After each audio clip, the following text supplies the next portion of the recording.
Artist Colleen McLaughlin Barlow finds beauty in animal anatomy, particularly in whale bones. Ever since a dead whale washed up on the shores of the Scottish island where she was living at the time, well, she's been fascinated with them. Before she lived in the Hebrides, she studied art in France, and before that, she was a journalist around the world. An exhibition of Colleen McLaughlin Barlow's art is on now at the Beatty Biodiversity Museum at UBC in Vancouver, and it's called Whale Dreams. The collection ranges from free-form drawings of whale bones to beautiful suspended glass castings of bones that hang from the ceiling and have light shining through them. All of it speaks to the relationship we have with anatomy. And I mentioned that Colleen used to be a journalist before going off to study art in France. It turns out she made this large career shift because of a diagnosis of cancer. I was 39 years old, and I was told I might not have that much longer to live.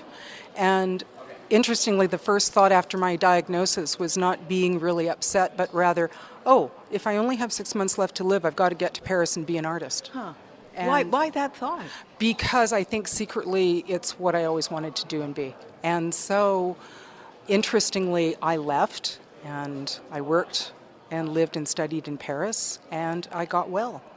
And it's 17 years later now, and I'm still kicking and cancer-free. I'm very happy to be working as an artist in the world, and I'm now wrapped at 4 galleries internationally, and the career has gone well. So just very grateful to be around still, and celebrating my 59th birthday in a couple of weeks, and that's about it. That's the short version of it. It was 4 years of rock and roll and a lot of operations and chemical therapy and so forth, but got through. And went to Paris and studied art. Yes, absolutely. Yeah. What was that like, making such a dramatic change? You'd been working in journalism before, making such a change and taking such a leap. Well, it was interesting. The world didn't get on board with it. I kept getting calls from producers and people that wanted to continue to work with me and thought I had gone temporarily insane and I'd be back to, doing the usual any minute now. And they've all kind of fallen away, which is good. And on the other hand, it was really difficult after being sort of an accepted member of society who was productive to suddenly become an artist, particularly in North America. If you are an artist in Europe, you are elevated to rock star status. If you introduce yourself at a cocktail party in Canada or the States, people start, I'm an artist. Oh, count the silverware. Man, there's an artist. It's a bit of a social thing in terms of status. But I didn't care. I was so happy making art full time, studying, learning, working with people, that the worst day I've ever had as an artist is still better than the best day I ever had getting an award for journalism, frankly. Whoa. Yeah. So as soon as you, with your health and everything, but as soon as you got onto that path, it just felt so right. Yes, absolutely. And if there's other secret artists out there, go for it. That's my life advice. Yes. Now tell me about the collection in the show. Okay, well, this represents my fascination with initially, and I think it was probably being ill for so long and hanging out in hospitals and stuff, wanting to know the structures of our own bodies, but then also the structures of animal bodies.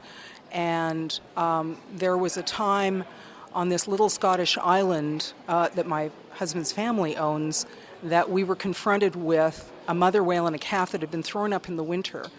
And had sort of rotted there for about 8 months and were terribly, terribly smelly. In fact, I can't emphasize the reek 1 mile offshore. Oh. Yeah. But we basically got it out to the reef by barge, and it was cleaned up by crabs in days. We went out, we collected all the bones, laid them out on the green lawn, and it was so exquisite. I just thought these shapes are so amazing. I want to start working with these shapes. So I started making art about it. It was 15 years later, I'm still, So after that, I had to talk my way into animal anatomy places. This was helped by the fact legislation had changed in the UK. I'd been working at Oxford and Cambridge human anatomy labs when new legislation was enacted because of a scandal involving an individual who had taken body parts home to his home studio, cast them, just taken a wax right off a corpse, cast it, and one poor woman recognized her granddad in the exhibition of pewter casts and said, my my grandfather was left to science. What is going on here? So anyway, he was slapped in jail, prosecuted to the full extent of the law, but the upshot was they have new legislation in the UK which prevents anybody producing art in an anatomy lab for humans. Right. So all those medical illustrators and everything, they have to go to Ireland or France or other places, not the UK. It's totally illegal. So when I went back after having worked happily for 4 years over there, they said, sorry, Colleen, you're banned from the labs. And then somebody said, but that doesn't extend to animal anatomy. Would you like to have a walk over here? And I said, well, okay. And again, I found those whale bones, and other bones. And I thought, yeah, the structures of all life are so wonderful. So I just shifted the work over to animals. And one day I got back from Europe and I phoned up UBC Department of Biology and said, hi, I hear you have some wonderful bones over there. Could I come over and do some sketching and sculpting? And interestingly, the guy in charge, Dr. Rex Kenner, immediately said, great, fine, when will you be over? What'll I get out for you? And I thought, now that's unusual, because generally the scientific tribe does not trust the artistic tribe. And I had to really tap dance a lot to get into those labs that I got into in Europe. Didn't have to so much here. And then I later found out, years after meeting Rex, that his father was a prominent sculptor in the USA. And so he had grown up with a backyard foundry, he knew that artists needed things, and he was just completely pro-art and has encouraged many artists to work with the collections here, cohabiting here at the Beatty in a wonderful way. Let's look at this, the first piece that people see when they come in here. It's a beautiful, it looks like a piece of blue ice almost, and inside there's a bone that looks almost like a human hand. Tell me about this one. That's right. That's the pectoral flipper of a gray whale. That's the shape of it, rather. And the shape has been cast in resin, and then I sculpted the hand flipper bones of the whale in a kind of a clay that can withstand huge amounts of heat, and we suspended it in the resin because the resin goes up to over 212 degrees when it cures. I had to have something that wouldn't blow up inside of it when I did the suspension. So technically the piece was quite challenging.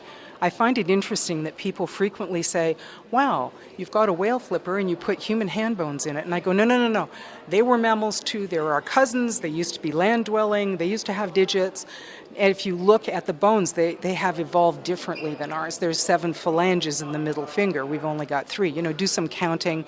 The radius and ulna are very stumpy compared to ours. So it's related to us, but it's not us. So. But there is something so haunting about that, seeing that ghostly image in there, which is so, on first glance, so familiar. Exactly. We're related. That's the point of the piece. Right. I'm glad you got it.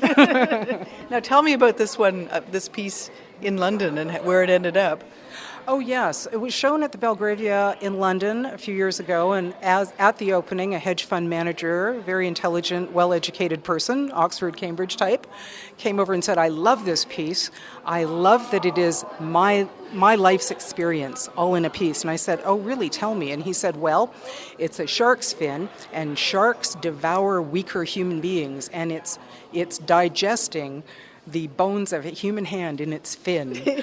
And I thought, just say yes. He wants to buy the piece. So, oh, good. What an interesting interpretation you have. Thank you so much for playing. But it was pretty hilarious. And you just, I put the work out there. I have no say over what people are how they're going to interpret or think of it. But or their view of how things digest inside bodies. Yes, okay. Evidently, yes. So, Colleen, when we turn away from that and look up, there's this whole sort of going down the hall, this wonderful collection of these pieces in the colors of yellow and green and white with the light reflecting and shining through them. And they're bones, it looks like, all kinds of different bones. They're all whale bones. Okay. They're all whale bones from different whales. They're chevrons and ribs and vertebrae and discs from in between large vertebrae on whales. There's also some we'd think of as hand bones, but are pectoral flipper bones. And the colors are all derived. Casting glass is tricky, and getting the colors right was very important to me. I wanted the colors to be the colors of the Hebridean summers in which I first encountered the bones, because that's their environment, the sky and the sea and the greens of kelp and seaweed. And I wanted that to infuse the pieces because, well, it's whale dreams, Yeah, it's an imaginative leap. They're not really that color. Right. And why have you suspended them like this? Basically because I want them to be elevated. I want people to think about them in a dreamlike way. And if you put things like that in suspension, they do become dreamlike objects. Also, a type of mathematics that I use in my sculptures is the Fibonacci formula, which many of your listeners would be familiar with. It's used by contemporary artists and architects and designers. It's basically a formula that exists in all natural objects.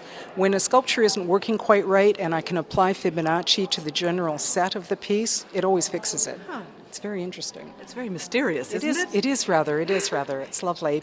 Fibonacci can be a geometric expression or a numeric progression. Okay. These are all suspended in a numeric Fibonacci progression. So that's 1.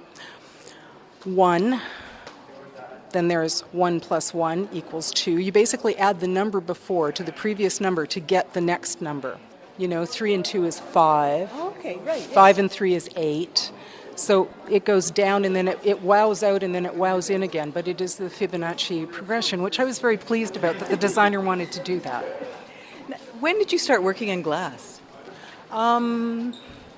Pretty early on. I started working in glass probably about 16 years ago, and my first pieces were human pelvis and human vertebrae, but I very quickly went over to whale bones, but it's the same thing. It's the elevation of an object that we think of with even mild revulsion, but it's the armature that we're all walking around with, and I wanted to elevate that and make people think differently about it. Most of the way that we think about our bodies is driven by schlock horror films from the 70s for some bizarre reason. And, what do you mean? Well, these are sacred structures. These are structures that hold us up, that we live out our lives in, and yet when you say guts or viscera or bones, people go, ew. There's this just revulsion thing. People looking at my work sometimes go, oh, it's so beautiful. And it changes, in a small way, a perception. And I've seen this happen a lot. People that have problems with their bodies went to my early human anatomy shows and in some cases would come out weeping. And I was so amazed by that That they were making that kind of connection. That my vision of the beauty that exists got through to them, and that changed the way they were thinking, perhaps. I think that's what was going on. It's really interesting. Yeah. That's right. What is down here? Well, this is for children. This is interesting. This is something that a lot of artists do every day. It's called a blind contour. Okay.